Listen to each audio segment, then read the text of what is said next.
es Jaime y el día de hoy tengo el honor de platicar con las artistas Mónica Chelo y Sofía Arredondo del proyecto artístico Chelo Arredondo. Mónica Chelo nace en Ciudad de Panamá en 1991. Del 2010 al 2015 radicó en Argentina, donde realizó estudios de licenciatura en diseño de indumentaria y textil. Ahí se adentra al mundo de la expresión artística y comienza a experimentar con la ilustración de moda digital y pintura. En 2015 se muda a la Ciudad de México y realiza sus primeras exposiciones Absinthe Society Volumen 1 y 2, Parada de Arte y Diseño Mexicano, así como exposiciones propias y en colaboración con otros artistas, imágenes más allá del sentido moral. Más adelante, junto con su socio, crea la productora audiovisual Púrpura de Tiro, encargándose de la dirección de arte. Recientemente, Chelo retoma la pintura buscando reflexionar sobre la existencia humana a través de la disección de cuerpos, el estudio del ser y lo que nos une sentimentalmente como seres pensantes, racionales y a su vez emocionales. Mientras tanto, Sofía Arredondo nació en la Ciudad de México en 1987.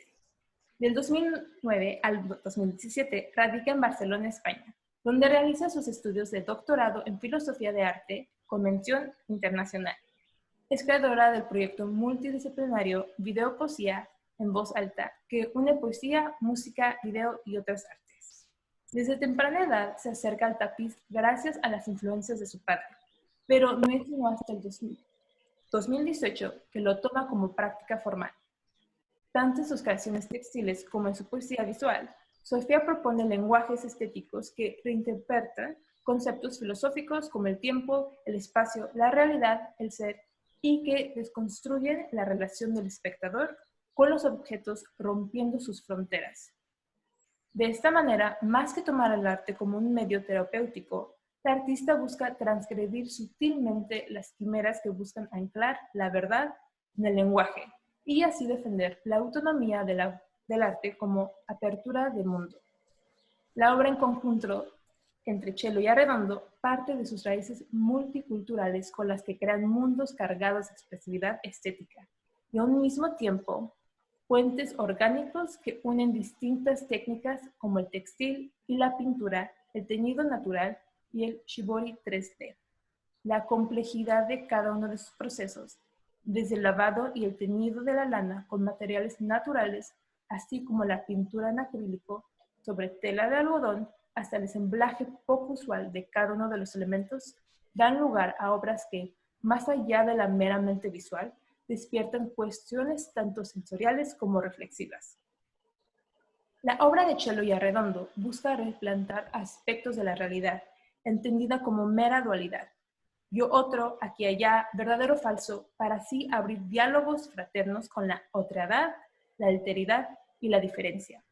Su primera serie, Behavior, es la primera culminación de este objetivo estético de ambas artistas, obras que cuestionan en primera instancia el significado del cuerpo normado. Bienvenidas, Mónica y Sofía. Hola, Mónica. Hola. Hola, muchas gracias por la invitación. Muchas gracias. Gracias a ustedes por estar aquí en ellas y antes que nada me encantaría comenzar esta plática escribiendo a ustedes, pues platicarnos quién es Sofía y Mónica como personas, como mujeres, porque su carrera artística ha sido muy vasta y han hecho muchas cosas y me gustaría meterme más a cómo son ustedes como mujeres. Ya. ¿Comienzo yo? Pues, o sea, bueno, ella había platicado contigo antes de todas estas cosas, pero pues, digo, desde hace ese entonces creo que han cambiado muchas cosas y también crecí bastante. Como mujer, principalmente, más allá también como ser humano que estamos pasando por, realmente estamos pasando por momentos bien bizarros. Constantemente el cambio personal mío es lo que yo siempre busco, ¿no? Y es lo que después se conecta a mi arte o lo que hago. Entonces, yo ya había platicado un poco de esto contigo, pero desde ese entonces como que he crecido y ha cambiado bastante todo lo que hago. Y por lo tanto, mi cambio personal hizo que las personas con las que me rodeaba también cambiaran, digamos. Y ahí fue donde encontré a Sofía. Y gran parte de mi crecimiento ahorita ha sido por conocer a Sofía y lo que hemos estado haciendo juntas últimamente, ¿no?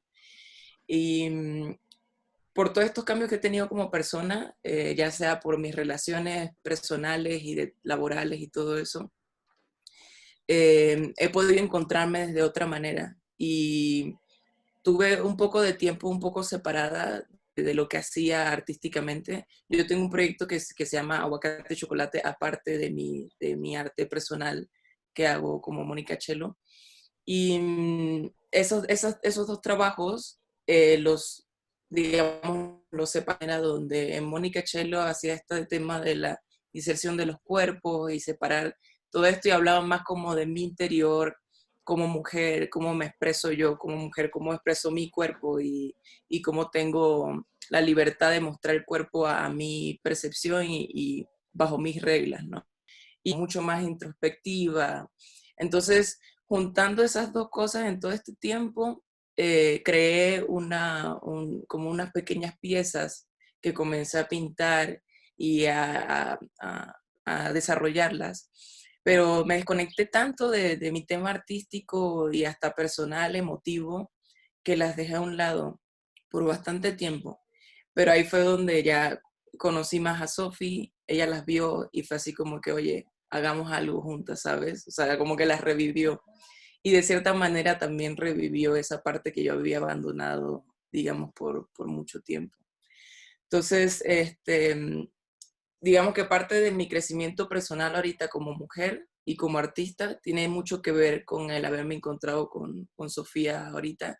Parte de mi crecimiento tiene mucho que ver con el tiempo también de que llevo aquí en Ciudad de México, los 5 años que llevo aquí en Ciudad de México desarrollándome como artista y pues obviamente como mujer, porque creo que es muy fácil desconectarnos también con eso y dejarte llevar con lo que la sociedad quiere decir que eres, más allá de lo que eres tú personalmente y lo que somos como mujeres, ¿no?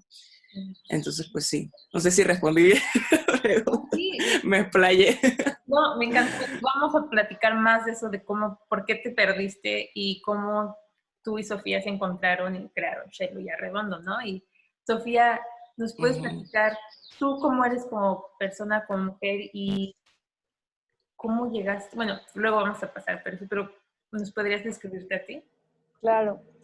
Sí, yo nací en una familia que ha estado vinculada con el arte. Mi madre siempre hizo danza y estuvo practicando diversas disciplinas, aunque no es artista, ella es maestra. Y mi padre sí es artista y había hecho, durante toda mi niñez, él hizo tapiz. Y bueno, después yo toda mi niñez estuve vinculada con el arte, hice cerámica, danza. Y de ahí decidí estudiar filosofía y me fui a Barcelona y ahí estudié filosofía del arte, hice mi maestría, mi doctorado. Y entonces me adentré al arte desde el lado académico, desde el lado más teórico de investigación. Entonces indagué durante varios años sobre el concepto del arte, qué lo define, cómo podemos entenderlo, cómo podemos experienciarlo. Y bueno, este camino fue realmente emocionante e importante, pero cuando vuelvo a México no me veía como profesora y dedicada 100% al mundo de las ideas, al mundo teórico. Entonces empecé a entrar en una crisis como de buscar qué hacer a nivel práctico, era algo que extrañaba mucho. Y ahí empecé a hacer tapiz. Mi hermana volvió de un viaje y ella también me dijo, quiero hacer tapiz, es algo que siempre ha estado ahí en nuestra casa y creo que es un momento indicado para explorarlo. Y entonces a mí me cayó el 20 inmediatamente, dije, sí, definitivamente.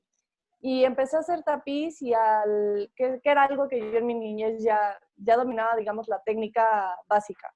Y empecé a hacer tapiz y ahí fue cuando igual me pasó como a Moni. En esta pequeña salida de mi crisis, Moni fue como la que me dio la mano y dijo, vente a este lado. Y fue que vi estas piezas que ella tenía sobre los cuerpos diseccionados y nos surgió la idea de empezar a trabajar con ello. Y así fue como retomé el camino práctico del arte y pues ya. Qué bonito, bueno, no sé, se me hace que, Mónica, tú habías escogido el camino del arte y tú, Sofía, era más como lo académico, ¿no? Y las dos entran en una crisis y las dos se encuentran y se sacan de esa crisis y como encuentran la luz el momento de Sí, conocerse. Y sí. Y perdón, digamos que no, o sea, no fue para nada planeado, o sea, se dio una cosa como muy natural. ¿nos podrían platicar ese momento que se conocieron? ¿Qué fue lo que les capturó pues su atención hacia, supongo que Sofía cuando viste el arte de Mónica te robó el corazón, fue algo así como de se conocieron y pasaron meses o fue instantáneo esa amistad? Sí, de hecho, incluso trabajar en conjunto. Yo ya había visto el arte de Moni y me había cambiado de departamento, entonces en ese momento le pedí que me hiciera una pieza para nuestro departamento y fue como el primer vínculo. Y bueno, después Ciudad de México es una ciudad inmensa donde aunque pareciera que no, si tus amigos viven lejos, los ves muy poco, ¿no? Entonces, Ujú. tuvimos la fortuna de que Moni también se cambió de departamento a uno que estaba a una calle de mi casa.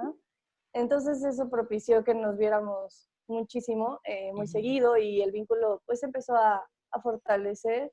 Entonces, cuando Moni llega a vivir ahí, fue sin duda cuando empezamos a crear un vínculo más estrecho y empezamos a explorar este lado creativo. Y cuando comenzaron el proyecto Chelo y Arredondo, eh, más bien, no, como un proyecto de colaboración y muchas mujeres que quieren comenzar este proyecto de colaborar con otra artista, ¿qué hicieron ustedes fue como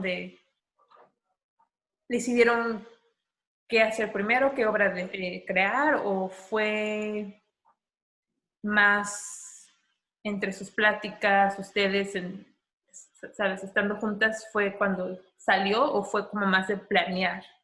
O sea, yo tenía unas piezas, estas piezas abandonadas, y yo tenía ganas de hacer algo total y completamente nuevo y quería como dejarlas a un lado. Y cuando Sophie las vio, se dio cuenta como que dijo, oye, aquí hay algo, podríamos reinventar esas piezas, o sea, y justo con lo que ella estaba haciendo y así, ¿no? Que era lo del tapiz. Aparte yo vi lo que hizo con su hermana y fue así como, wow, o sea, es tu primera pieza que... o sea, me voló también. Entonces, creo que como en fiestas y salidas y así, ¿no? Estuvimos platicando y fue como, oye, ¿y si combinamos esto y no sé qué? Y ahí como que comenzamos a rebotar esas ideas. Pero justamente, bueno, Sofi, creo que puedes contar también de esta parte que tú conoces, tu amigo que es apicultor. Ujú. Sí, Ujú. incluso antes de, cuando veo las piezas y le digo que me gustaría, o sea, la idea fue que yo las interviniera. La idea era intervenir las piezas, es decir, que Moni me diera las pinturas y yo hiciera aplicaciones con hilos.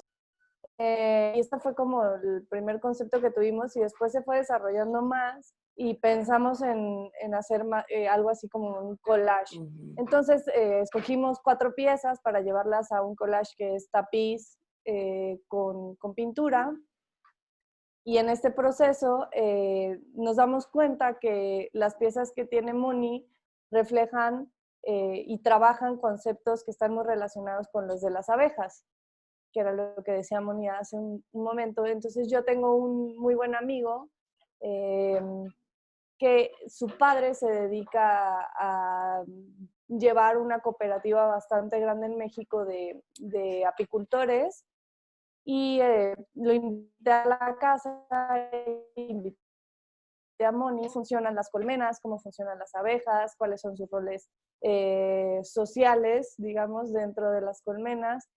Y entonces encontramos ahí como un mundo de posibilidades que podíamos trabajar desde las piezas que estamos haciendo. Y entonces ahí es donde surge el concepto de behavior, que es el que estamos trabajando, ¿no?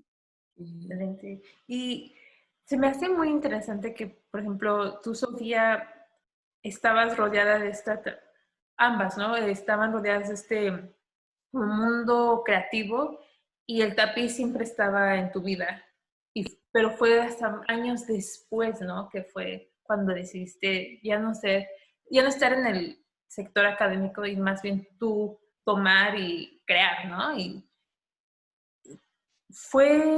¿te costó trabajo hacer esa transición, ese cambio y porque lo sentiste como si hubieras sacrificado años de... No, al contrario, yo creo que ha sido fomentar esta parte creativa y creo que no estoy del todo, no está del todo terminada esa transición. Y no creo que nunca se vaya a terminar de hacer. No creo que sea una transición en la que deje en algún momento el mundo teórico y me dedique de lleno al mundo práctico del arte, sino creo que siempre van a estar vinculados. De hecho, actualmente estoy pensando en retomar la investigación teórica y hacer quizá un postdoctorado o algo así. Y para mí no siento que haya que represente un tiempo perdido, al contrario, creo que la forma que tengo de comprender el arte a nivel teórico me da muchas posibilidades a nivel creativo. Ahora, sí, a nivel técnico, a nivel de manejo de materiales, texturas, color, pues sí me faltan muchas maestrías y doctorados para llegar, por ejemplo, al dominio que tiene Moni, ¿no? Y esto es una de las cosas que aprecio mucho de tener una oportunidad de hacer algo en colaboración, porque sin duda nos da muchas risas, sobre todo porque Moni se da cuenta cómo tomo una aguja o cómo tomo, y esto es algo de lo que puedo aprender mucho más rápido que si la exploración o el aprendizaje de lo práctico fuera por mi cuenta, ¿no? Entonces, sí, creo que no siento que haya perdido el tiempo.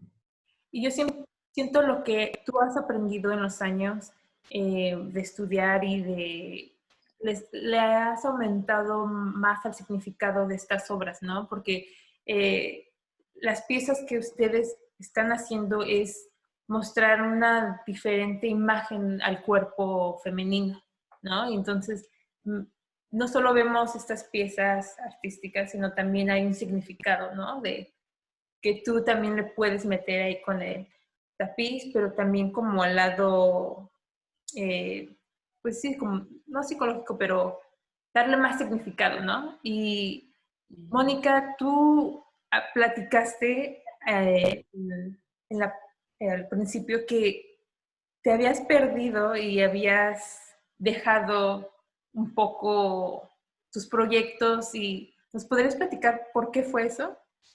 O sea, al principio de los años de vivir aquí en la Ciudad de México, yo vivía sola y tenía mi trabajo y cosas así. De repente sí tenía mucho más tiempo de como sentarme en mi soledad y crear y estar como mucho más conectada con todo.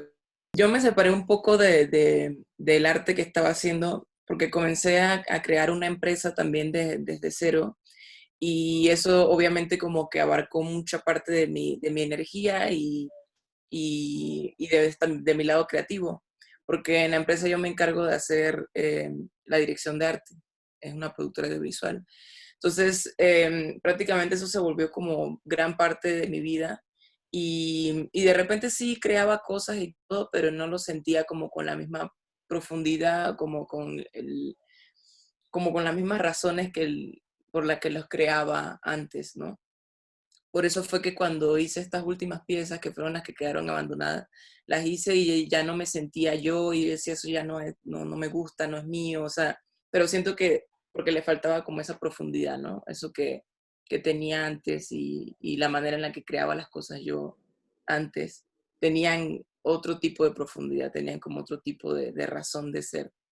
Entonces, por eso fue que me separé como un poco de este lado artístico. Sí seguía haciendo piezas y todo, pero no las sentía de la misma manera. ¿sabes? Como cuando no te sientes conectado con lo que estás haciendo, ¿no?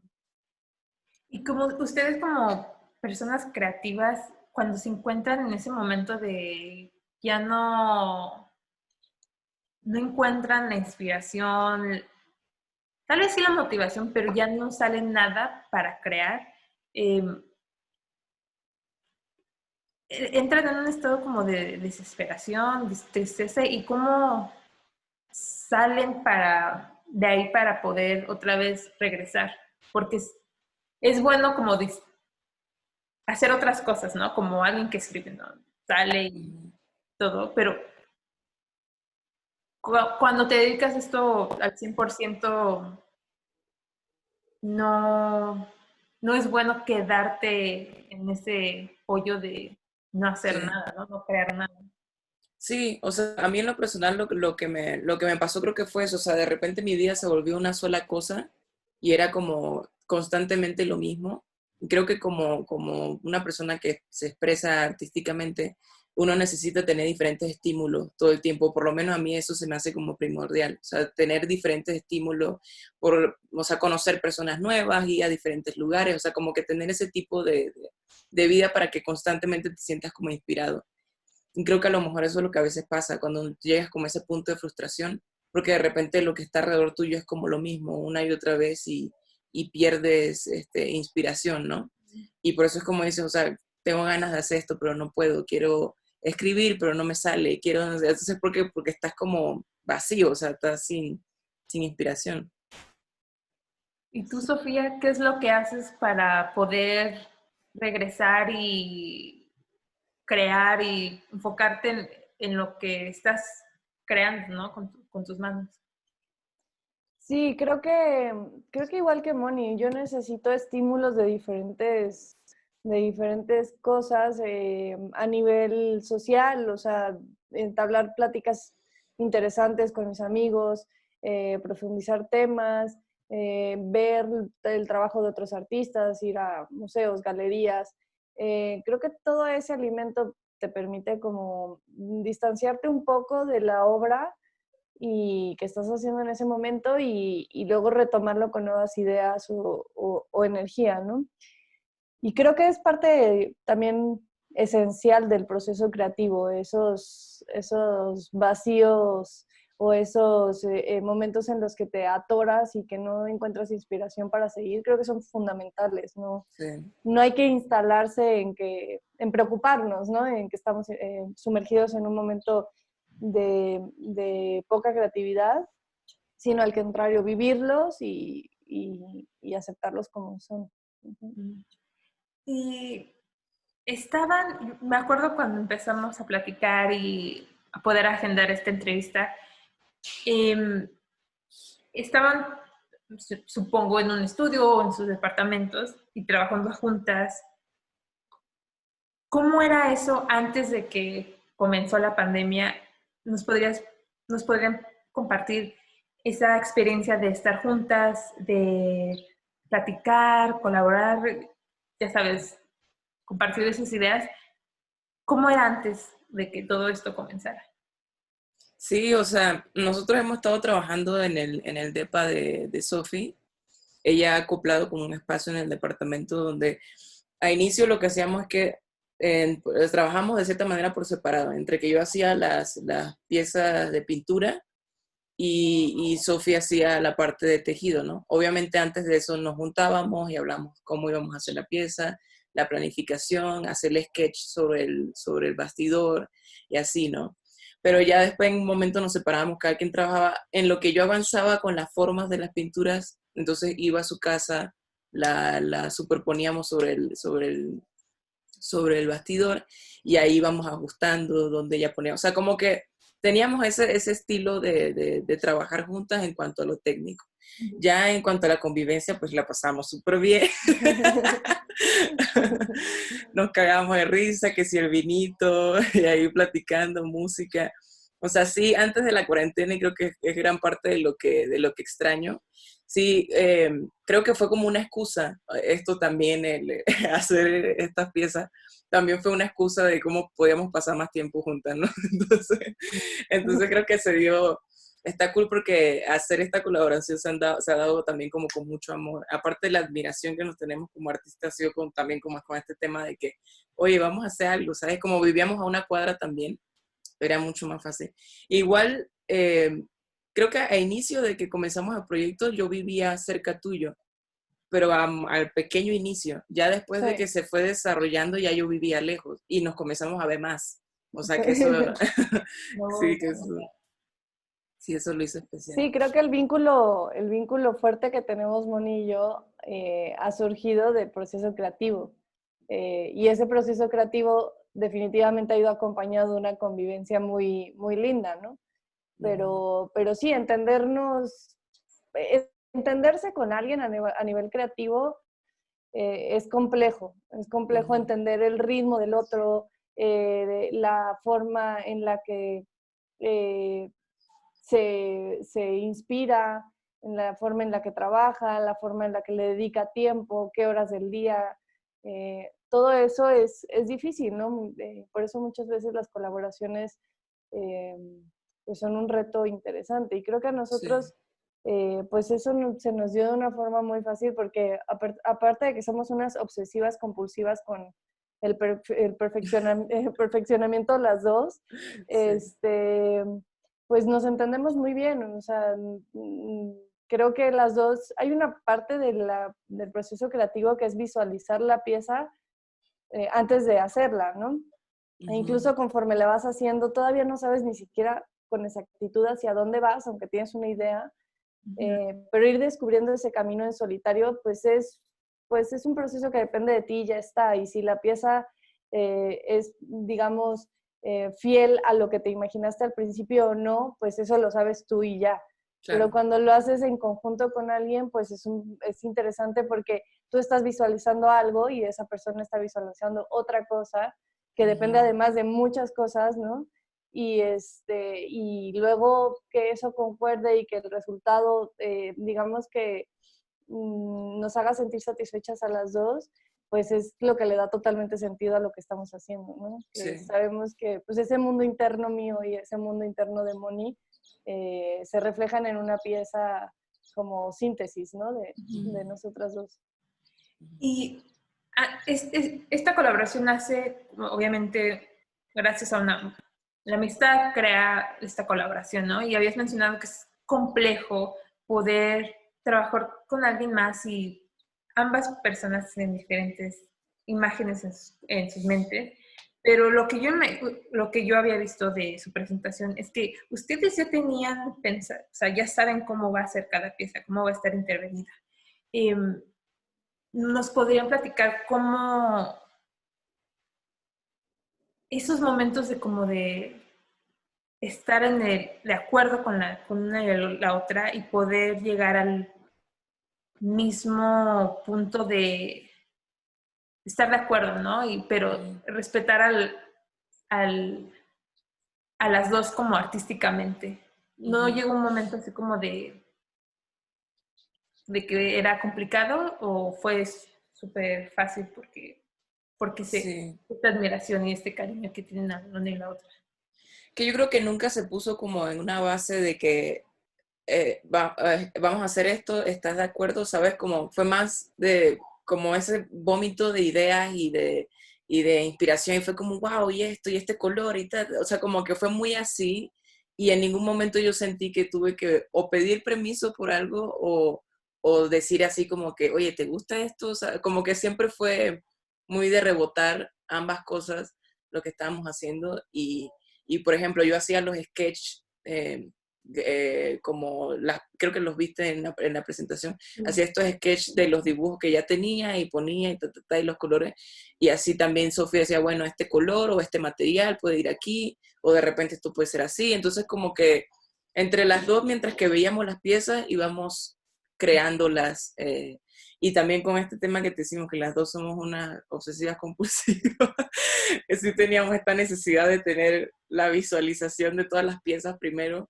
ya fuera digitales o como fueran, pero necesitábamos verlas para entonces ya después llevarlos al plano físico, ¿no?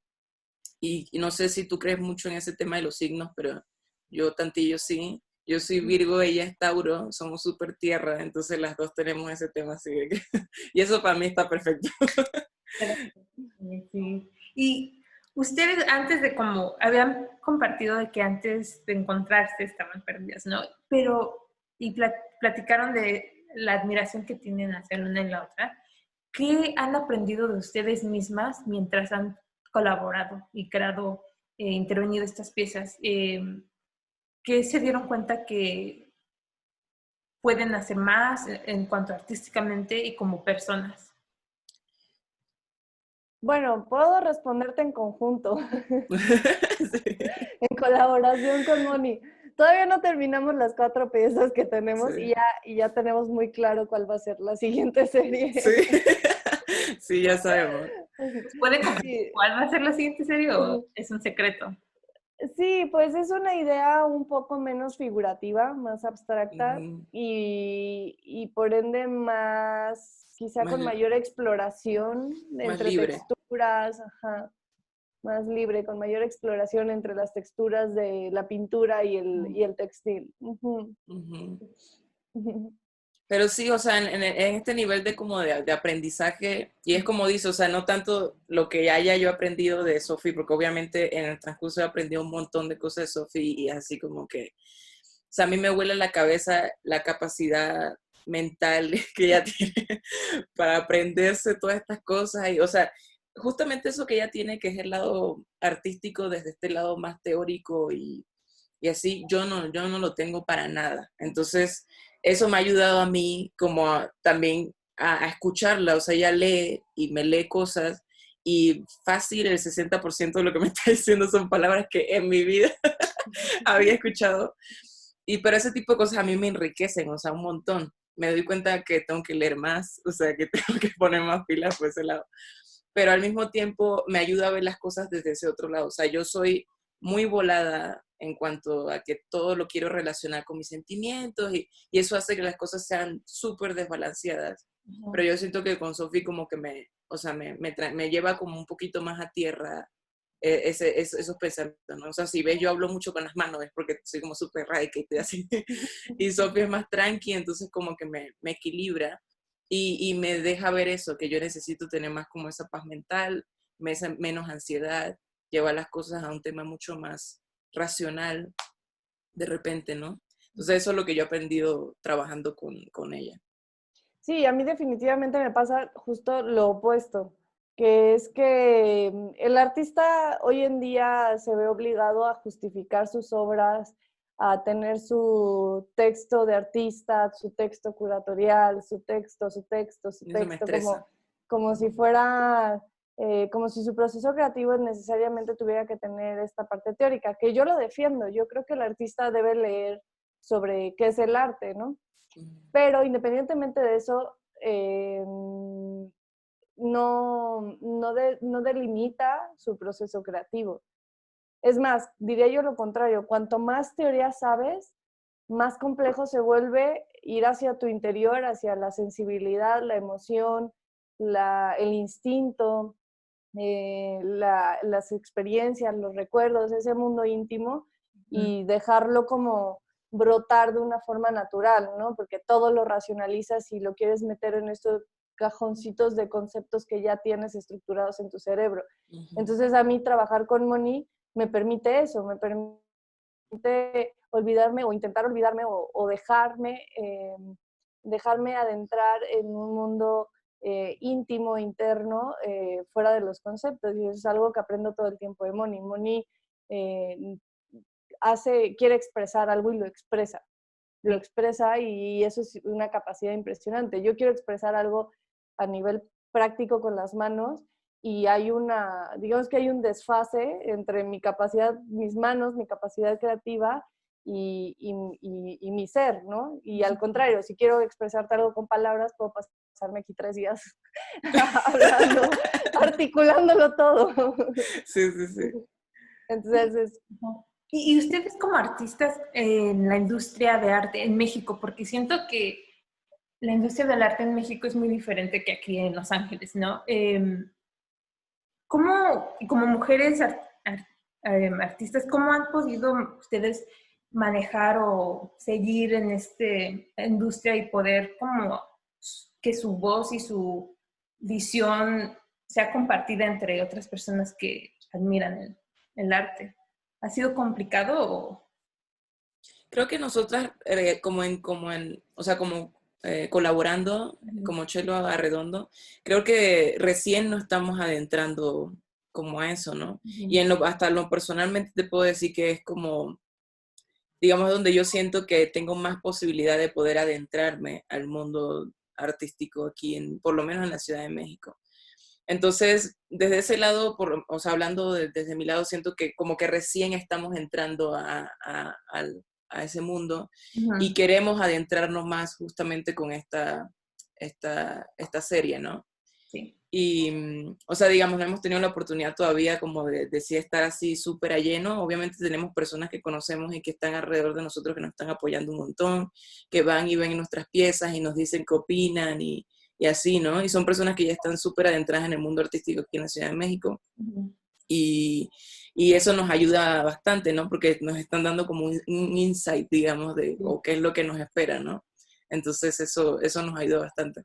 Pero sí, como en conjunto, creo que recién estamos por adentrarnos. Y eso es una de las cosas que más me emociona. Y tú, Sofi, como estaba explicando Mónica, de que apenas con este proyecto van a adentrar, ¿no?, a la industria cultural.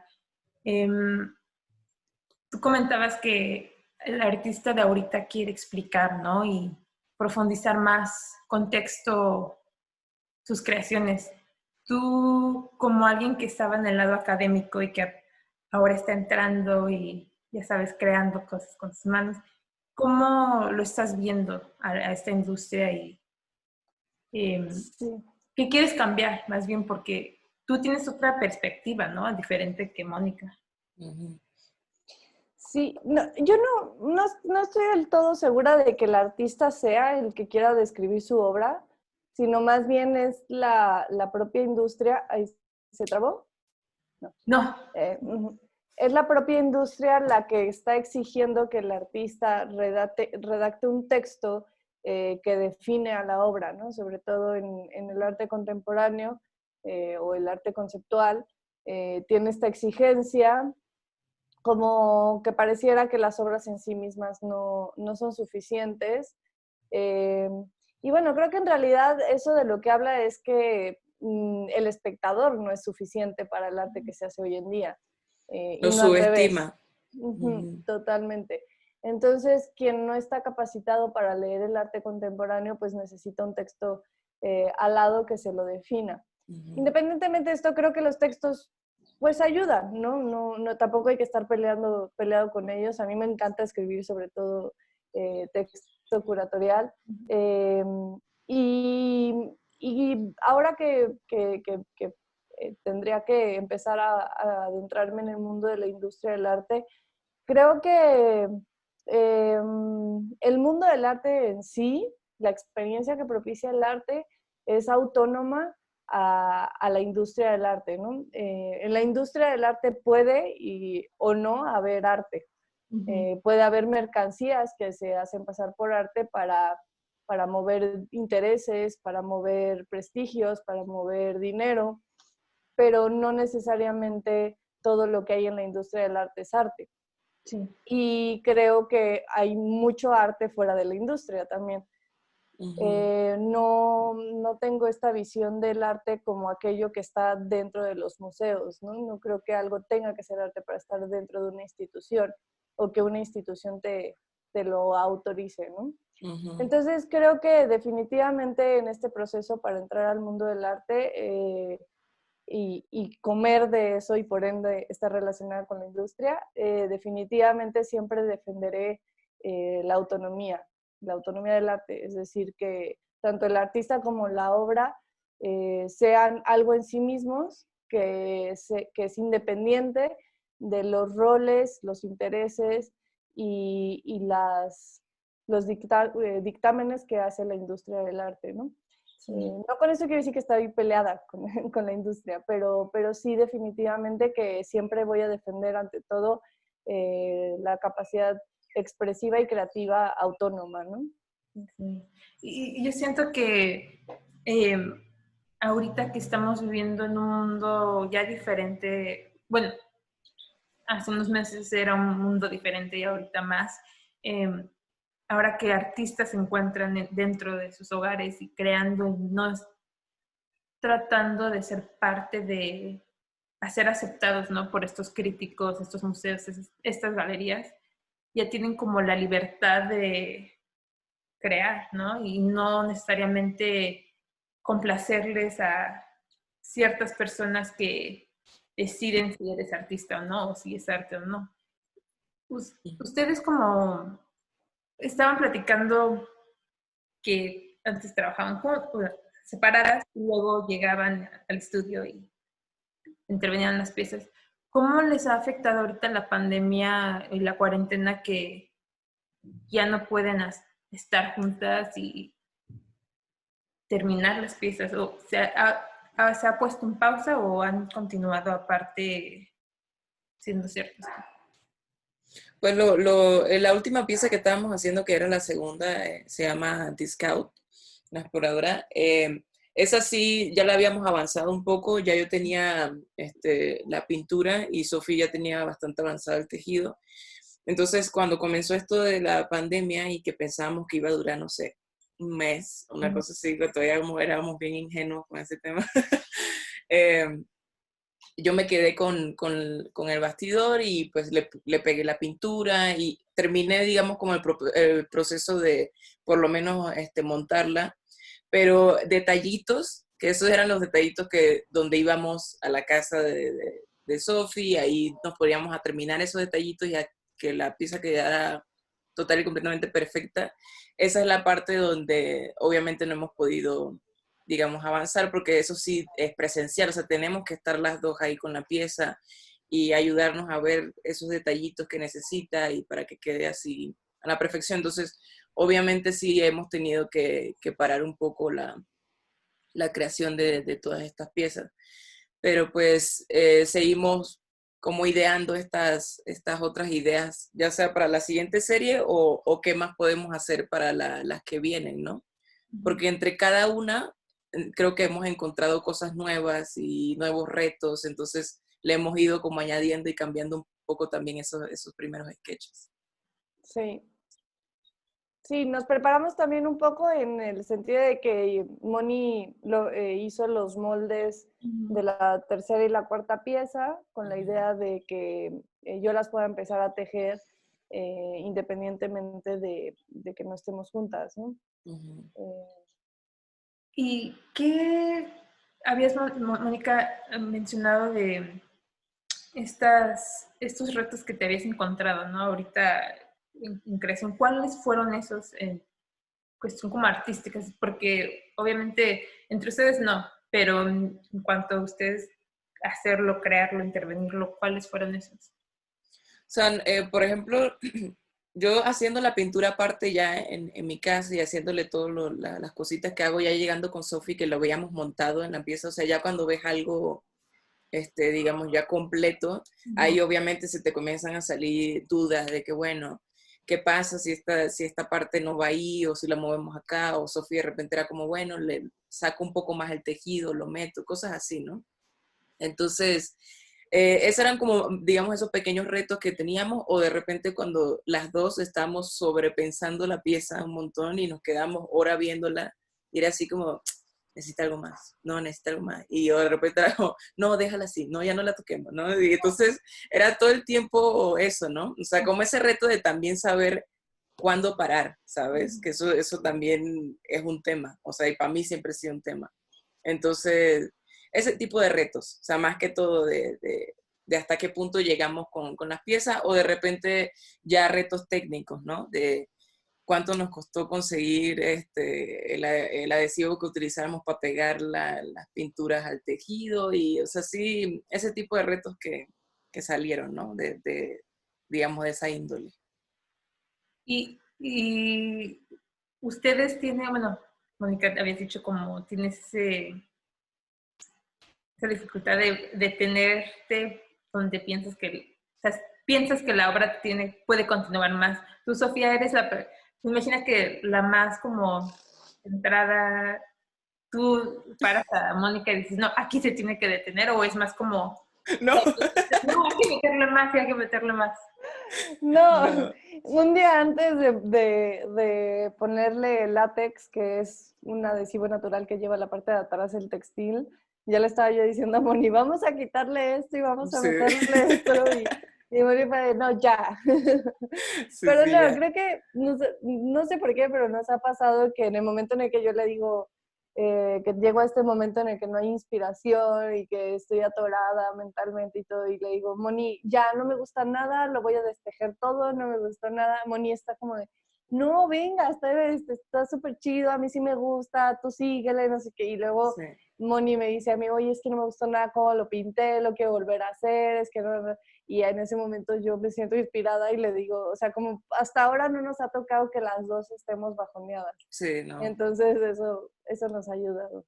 Qué Ujú. bueno. Y vamos a meternos más a las piezas de Chelo y Arredondo. La primera es Behavior. ¿Cómo, para las personas, más bien para las personas que no te conocen las bellas piezas de Mónica Chelo, son cuerpos en pedazos y son de mujeres, como yo había dicho antes en una entrevista, cuando platiqué con Mónica, para mí tú muestras al cuerpo femenino en los ojos como nosotras las mujeres lo vemos, ¿no? Ya no está en el ojo del hombre, que era Ujú. más sexual. Y yo siento cuando veo tus piezas, Mónica, es como un cuerpo normal, como Ujú. el mío, como el de mis amigas, mi mamá, mis primas. No es algo que veo en los museos o en revistas, ¿no? Ujú. Y nos podrían platicar las dos esto de Behavior y de las otras tres piezas, porque cada una es diferente y cada una es, lo puedo ver, o sea, obviamente hay un pecho que está derritiéndose, ¿no? Pero las formas de los cuerpos son reales, son como un cuerpo normal, ¿no? Entonces, ay, me quiero meter más a esto como de cada pieza, de qué es. Claro. Pues, comenzando con la primera, digamos que es como, es como esta pieza de rector, que fue la primera que hicimos y es la más grande también. O sea, es una pieza que es mucho más grande. Ujú. Y la llamamos Queen Bee. O sea, es por este tema, ¿no? De la abeja reina. O sea, cuando comenzamos a indagar mucho más en el mundo de las abejas, o sea, te das cuenta que las abejas tienen una sociedad armada tan equilibrada, tan perfecta, o sea, tan natural en todo el sentido de la palabra, que es súper admirable. Y justamente esta figura de la reina abeja, ¿no? Y que sea femenina, digamos, fue donde comenzó como todo este tema, esta inspiración y donde nos dimos cuenta que a lo mejor las piezas que estábamos creando tenían mucho que ver con todo este tema de las abejas. Entonces, por ejemplo, con la Queen Bee, o sea, sí nos dimos cuenta de todo este proceso que tienen ellas, ¿no? La abeja reina sale o se crea desde la aportación de toda la colmena, ¿no? Entonces, esta reina sale desde la aportación y aparte de ser la dadora de vida, ella es parte de toda esta comunidad porque esta comunidad la crea y hace que se vuelva esta figura tan importante para la colmena, en fin. Entonces ahí te das cuenta que hay un círculo perfecto entre creación y también despojo de esta reina hacia su colmena, ¿no? Y muchas de las piezas tienen eso, tienen un poquito de eso y están muy relacionadas con eso, con ser esta dadora de vida, la creadora, con ser la exploradora, la que viaja, la que da vueltas, la que se sacrifica. O sea, cada una de ellas tiene y representa una parte de una colmena, por tanto, una parte de la sociedad, por tanto, una parte de nosotros como ser humano, ¿no? Así que, Sofi, si quieres hablarle un poquito de cada una. Sí, sí, sí. Nosotros decidimos ponerle el nombre de Behavior a la serie completa porque encontramos que había como la posibilidad de jugar con las palabras de abeja y comportamiento. Y bueno, entonces sí, lo que decía Moni, ¿no? Que cuando uno piensa en las abejas, piensas en la colmena como esta sociedad utópica donde funciona en equilibrio, ¿no? Y donde cada una de las abejas tiene una función social más allá de su cuerpo.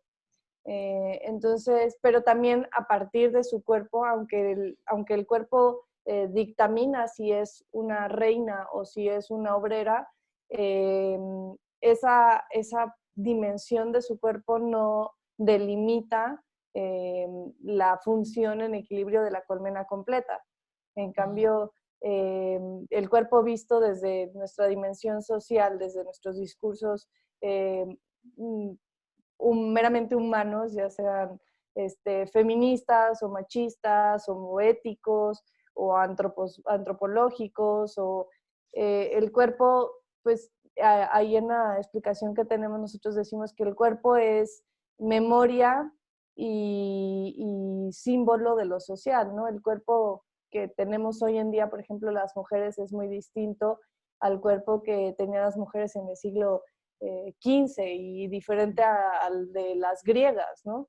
Sí. Entonces el cuerpo es memoria de lo social, pero también va más allá de lo social. Entonces lo que queríamos hacer con las representaciones del cuerpo que hace Moni diseccionados, eh, deformados, es mostrar a un cuerpo que se puede entender previo a su normalización como la tenemos hoy en día, ¿no? Previo a los discursos sociales que hemos construido en torno al cuerpo femenino o masculino, es decir, más allá incluso de los géneros, de las preferencias sexuales, de los roles sociales.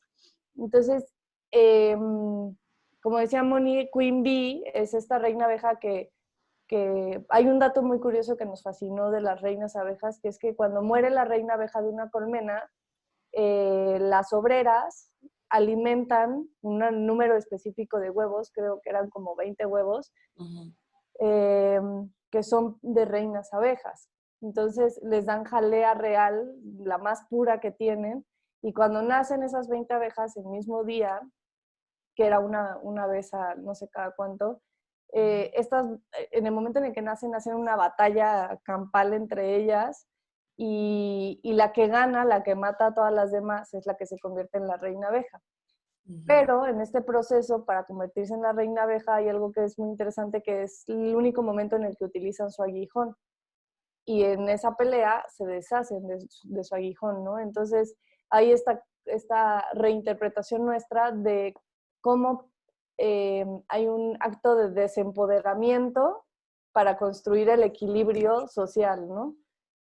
Y eso nos parece súper atractivo a nivel corporal, ¿no? Quitarse la parte que las defiende ante el peligro, pero eso los convierte en las reinas la reina que va a dar como equilibrio a su colmena. Entonces esta es la primera pieza, que es la de Queen Bee.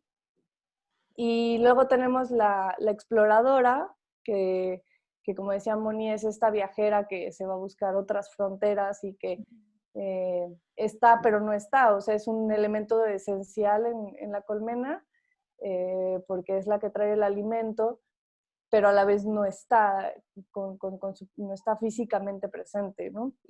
Solamente cuando trae la miel. Y luego la cuidadora, que es otra pieza que tenemos, es la que sacrifica su vida por el cuidado de todas las abejas, ¿no? Es la que está en el panal haciendo las celdas y viendo que todo esté perfecto para habitar el panal.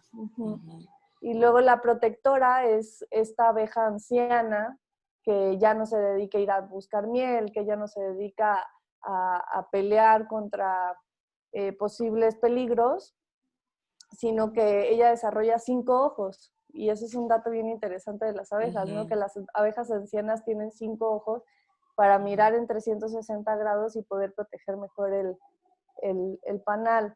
Entonces, todos estos son como roles que pareciera que volvemos a ponerle como rol social a las abejas, pero que en definitiva lo que queremos decir con eso es que esos roles sociales generan un equilibrio donde la otredad, es decir, las diferencias que hay entre ellas, no, no son un punto crucial para que no haya un equilibrio, ¿no? Que es Claro. algo que no se ve en nuestras sociedades, ¿no? La otredad es algo que rechazamos. Es decir, Sí. si tu cuerpo es gordo, no lo queremos. Si tu cuerpo es chaparrito, tampoco lo queremos, ¿no? Entonces, Ujú. eso genera un desequilibrio.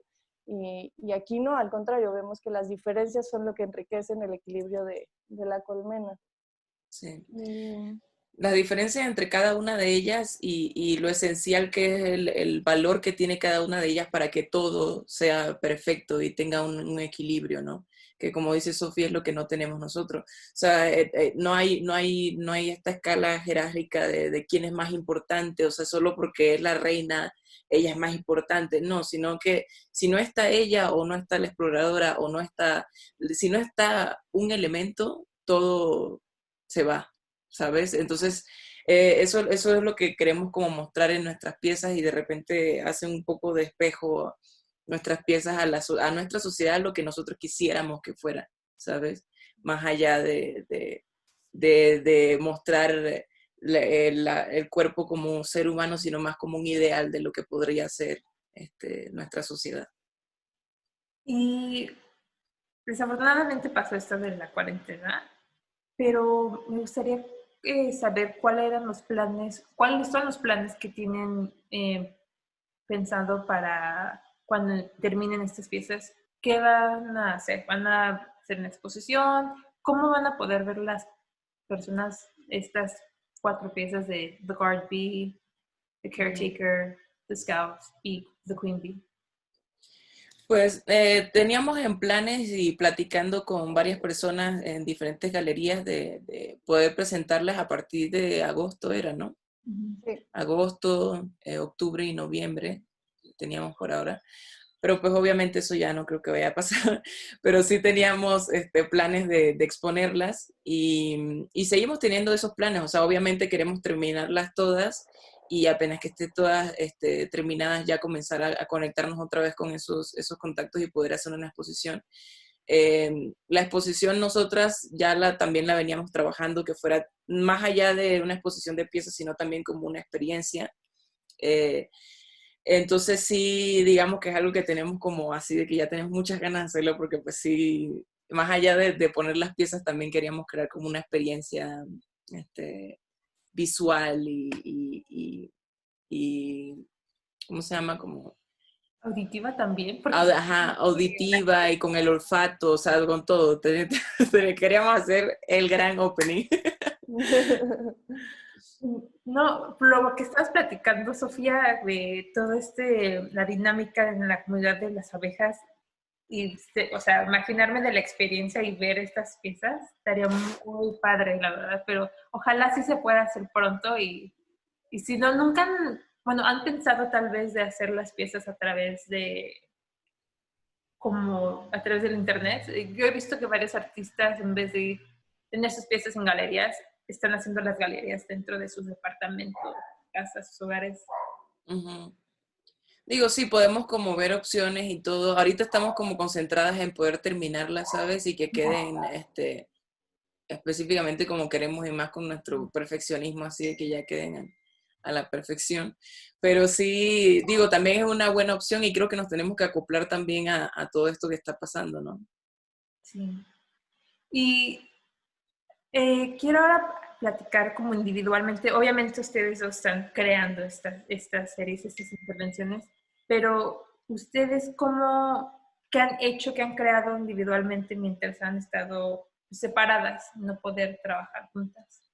Han creado algo nuevo, que es como Sofía, tú en tu tejido, tú Mónica, tal vez encontraste inspiración otra vez en aguacate chocolate, no sé, han Uh-huh. encontrado nuevas formas de crear. Pues yo en lo personal, bueno, creo que no conté esa parte de mi vida, pero yo estudié diseño de indumentaria y textil, entonces digamos, gran parte de mi pasión en la vida es hacer ropa y también expresarme artísticamente por ese lado. Entonces ahorita lo que hice fue eso, comencé a hacer piezas y comencé a hacer sesiones fotográficas con esas piezas, donde de repente me comencé a retar un poco más, a utilizar más color y así, porque pues creo que por esta obsesión que tengo con el cuerpo humano, me encantan los beige y los marrones, y, o sea, soy mucho de terracotas, y, o sea, como que estoy muy clavada con esos colores, ¿no? Pero ahorita comencé a meterme más en los colores primarios y así. Entonces, eso fue un poco más de lo que estoy como tratando de adentrarme un poquito más en este tema de la indumentaria ahorita. Bueno, y recuerdo que me habías platicado que tu abuelito te cosía, ¿no? En la máquina, y que tú te acuerdas de ese recuerdo de estar al lado de ella, ¿no? Mientras ella Sí, cosía. sí, o sea, pero a mí la ropa siempre ha sido una pasión por eso mismo, por mi abuela. Ella era, o bueno, era, porque pues ya no puede por su vista, pero ella era modista. Y en su casa siempre tenía su máquina y botes gigantes de retazos.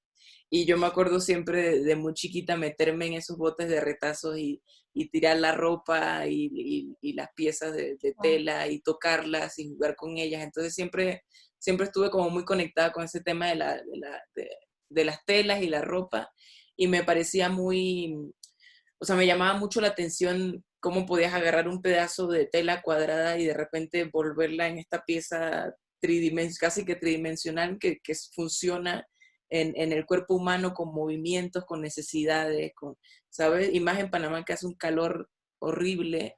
Entonces era como, pensar en qué tela era mejor. O sea, me parece una cosa así como casi que mágica, y más desde que estaba chiquita. Para mí era como una cosa así como wow. Y ya que estudié eso y lo vi, fue como, no, o sea, entiendo total y completamente por qué amo esto, ¿no? Pero pues sí, es gran parte de las tantas cosas que me gustan hacer, de las tantas cosas que calman mi ansiedad, y que ahorita en la cuarentena he retomado. ¿Y tú, Sofía? Yo al principio de la cuarentena estuve en un proyecto en el que un amigo que es cineasta invitó a 9 artistas de diferentes lados. Hay una persona que vive en Nueva York, que es de República Dominicana, un chileno, mexicanos, etcétera. Y todos ellos, y junto con mi hermana y yo, hicimos una pieza, cada quien en su espacio donde está aislado, a lo largo de 15 días, y en este proceso nos pidieron que nos grabáramos con celulares, y entonces decidimos hacer un tapiz que tiene 2 rostros y en el que se supone que tenemos que expresar eh, esta experiencia que estamos teniendo en el aislamiento social o en el confinamiento, que bueno, en México no es confinamiento porque no estamos obligados a estar en nuestra casa, pero bueno.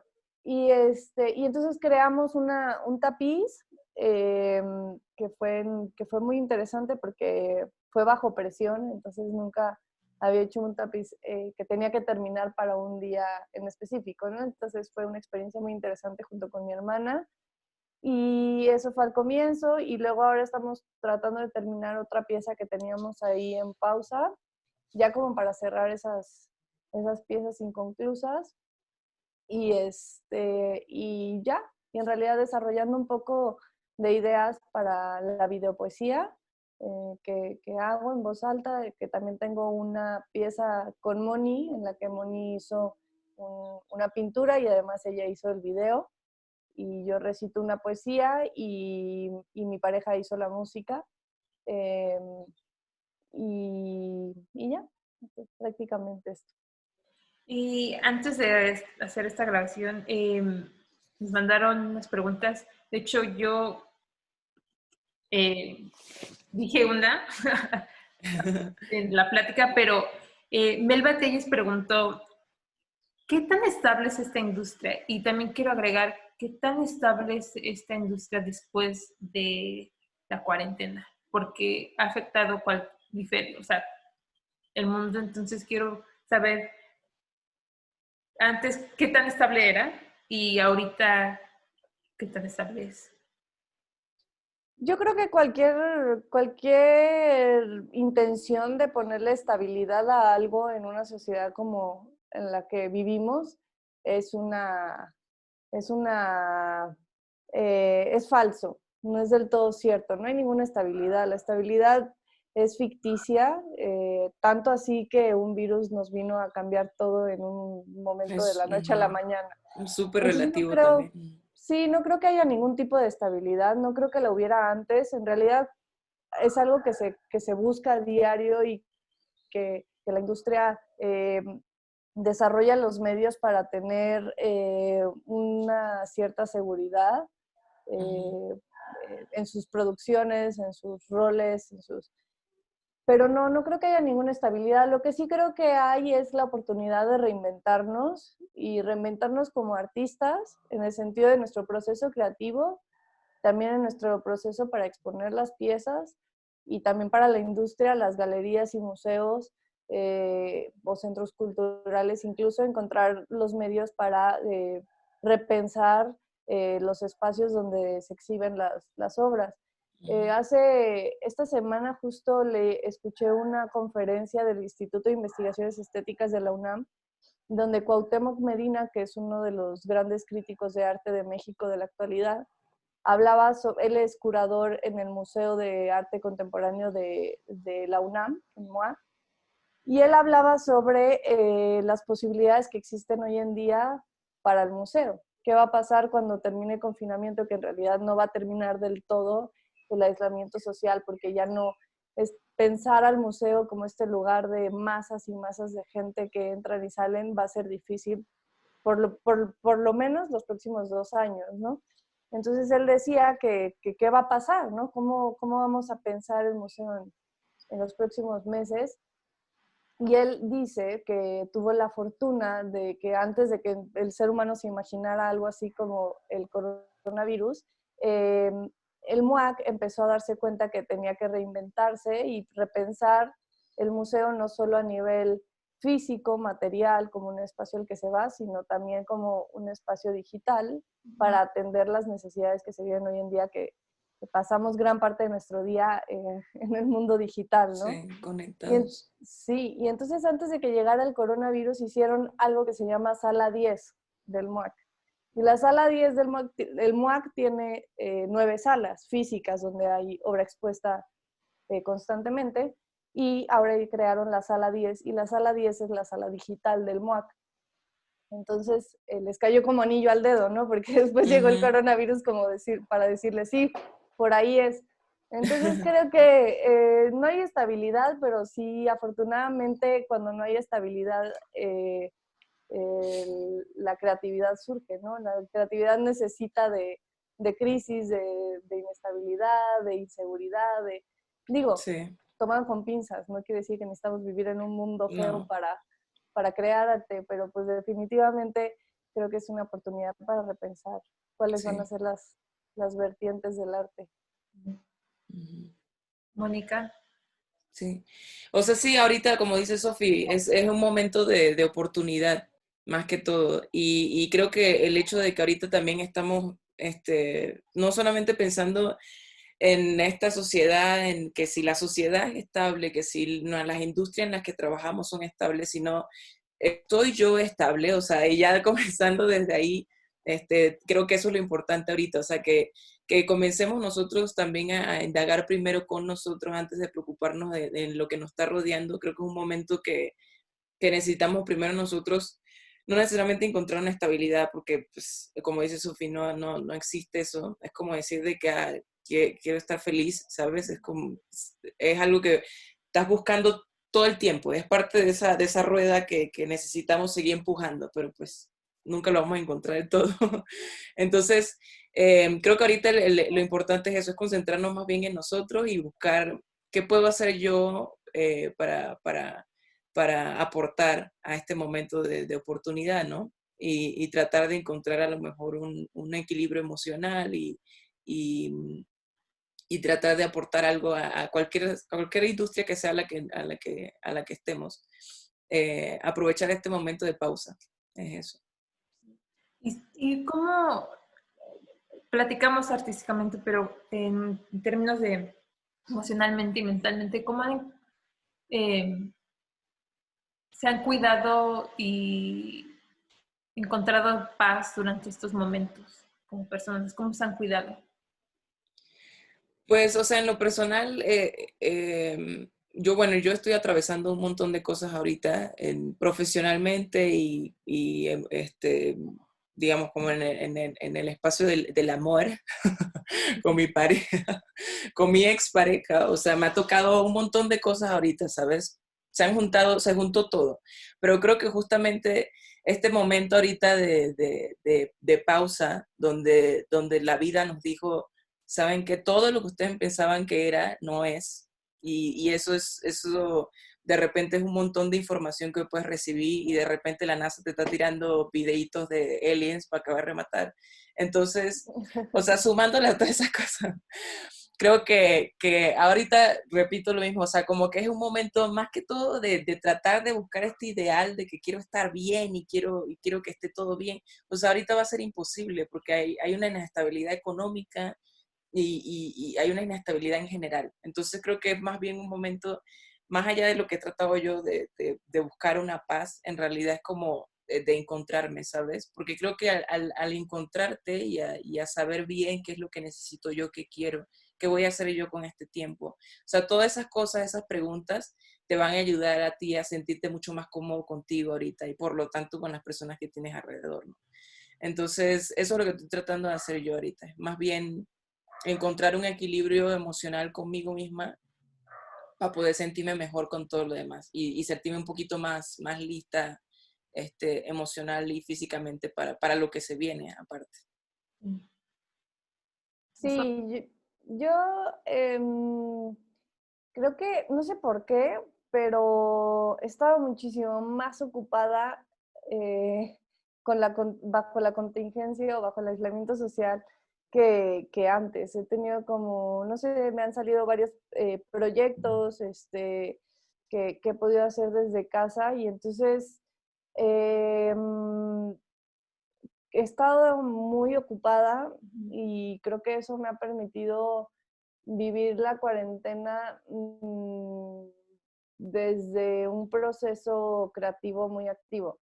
Entonces eso me ha facilitado, pero no obstante sí hay estas preguntas existencialistas constantes sobre la situación actual, sobre mi futuro, sobre cómo se van a resolver ciertas cuestiones sociales, económicas.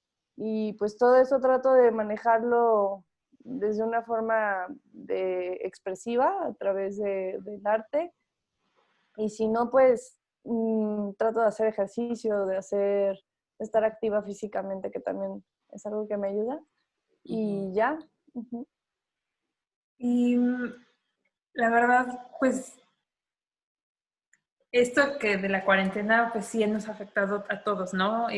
Muchos no han tenido trabajo, económicamente y también en cuanto a la salud, muchas personas han fallecido, pero ¿qué palabras de aliento les pueden compartir a nuestras oyentes que quieren estar en esta industria, seguir en esta industria y seguir creando y seguir como dando inspiración a las personas que encuentran la luz en el arte, ¿no? ¿Qué palabras les puedes dar a estas mujeres?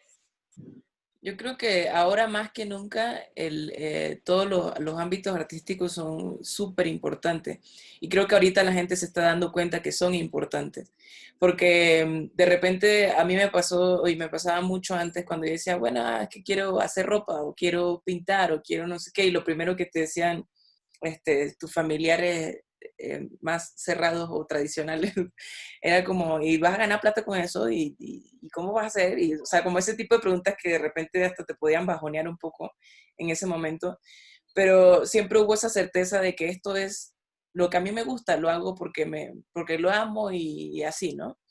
Pero ahorita se ha vuelto más que todo una necesidad, o sea, la gente se la pasa viendo Netflix, todo eso es arte, las series, las películas, la gente pone música, eso que vimos que las personas salían a los balcones a cantar. Ahorita estamos todos creando contenido y subiéndolo a las redes sociales, o solamente el hecho de tú encerrarte en tu cuarto y pintar o dibujar, todo eso son procesos casi que terapéuticos. Entonces ahorita el arte en general es súper importante y se ha vuelto importante. Entonces creo que ahorita es el momento de justamente hacerlo y concentrarse en eso, ¿sabes? Y darle la importancia que se merece. Sí, yo creo que después de que esto comience a pasar y que lleguemos a eso que están denominando la nueva normalidad, definitivamente la cultura y el arte va a ser dos de las cosas que vamos a salir a buscar con mucha hambre, ¿no? Uh-huh. Estamos hambrientos de sentirnos cerca de nuestros seres queridos, de nuestros amigos, pero también de aquellos momentos que nos propiciaban felicidad o que nos propiciaban un suelo que es reflejo del mundo y que nos permite replantearnos cosas y no sabernos solos, ¿no? Y eso el arte sin duda lo da. Y sí, en definitiva creo que después de esto la gente, o sea, si ya lo estamos viendo ahora, creo que después eh, no sé, es el momento para hacer arte y Sí, para hacer para cultura, crear. sin duda. Uh-huh. Y ya que hemos tenido esta plática y que han compartido todo esto, me gusta terminar cada entrevista, cada episodio con esta pregunta de si tuvieran la oportunidad de viajar a través del tiempo y de verse de cualquier edad, 5 años, 6 años, 15 años, o hace 3 meses antes de que todo esto comenzara, ¿qué les dirían a Mónica y a Sofía? Wow, es una pregunta bien loaded. Sí. O sea, primero escoger o sea, cuándo viajaría, eso creo que es lo más difícil. Porque, o sea, ¿cuándo tendría ganas yo de verme a mí misma y que te diga, oye, vas a estar encerrada por un montón de tiempo? De que no, no, gracias. Pero dejando a un lado como este tema de la cuarentena y más bien como más un tema personal y así. Uh-huh.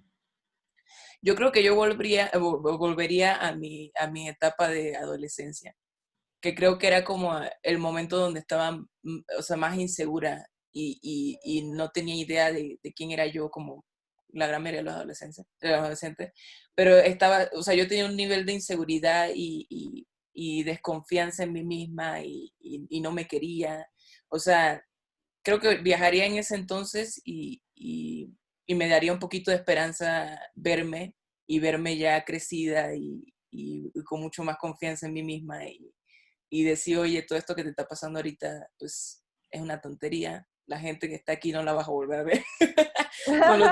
No lo tomes tan en serio, todo bien. O sea, como ese tipo de cosas, ¿sabes? Y algún día vas a tener afro y lo vas a amar. Sí, creo que yo un poco parecido a Moni. Me iría a todos esos momentos en los que me tomaba banalidades con demasiada importancia y me diría, güey, estás aquí de paso, disfruta y no le tomes Sí, tanto tiempo y emoción. Sí. sí. Es que creo que una de las cosas más importantes que estoy tratando de aprender ahorita es de no tomarme ni no tomar las cosas tan en serio. O sea, al final, cuando comienzas a ver la vida en lo que es, en su simpleza, o sea, de repente te dicen esa frase, ¿no? De que, no, es que es simple, es así de simple, ¿sabes? Y por ser tan simple, se vuelve para nosotros complicado de entender. Y creo que la vida es así, es así de simple. Y no hay que sobrepensar las cosas, no hay que llevar al mame las cosas, como se dice, ¿sabes? Pero bueno, eso es lo complicado. O sea, ahí obviamente esa parte es complicada, no es fácil entenderlo y de vez en cuando lo entiendo y programas como RuPaul, por ejemplo, me ayudan a entenderlo. O sea, sí, o sea, de repente ese tipo de cosas que te hacen como desconectarte y decir, man, no es tan en serio, o sea, riamos, no payasiemos, o sea, sí, no tengo plata ahorita, pero tampoco no me estoy muriendo de hambre ni estoy debajo de un puente, ¿sabes? Entonces, o sea, ese tipo de cosas, apreciar las cosas simples de la vida, y ahorita creo que es como el momento justamente de hacerlo. Sí. Sí, y la verdad, este momento de cuarentena sí también, creo que a todos, ¿no? Nos ha dado esa lección de la vida es simple y cualquier imagen y barrera que teníamos puesto se derrumbó y porque nadie está, o sea, en sí el éxito que nos imaginábamos, la felicidad que íbamos a tener en cuanto llegara a ese éxito o a esa estabilidad, no significa nada, ¿no? Y en realidad la vida es simple y nosotros lo complicamos más con todo lo que nos ponemos en nuestra cabeza. Exactamente. Sí. ¿Y dónde pueden seguir nuestros oyentes a ustedes? ¿Dónde pueden saber más del proyecto? Pues ahorita tenemos en las redes sociales, en Instagram, es lo que estamos moviendo más ahorita, en Chelo X Arredondo.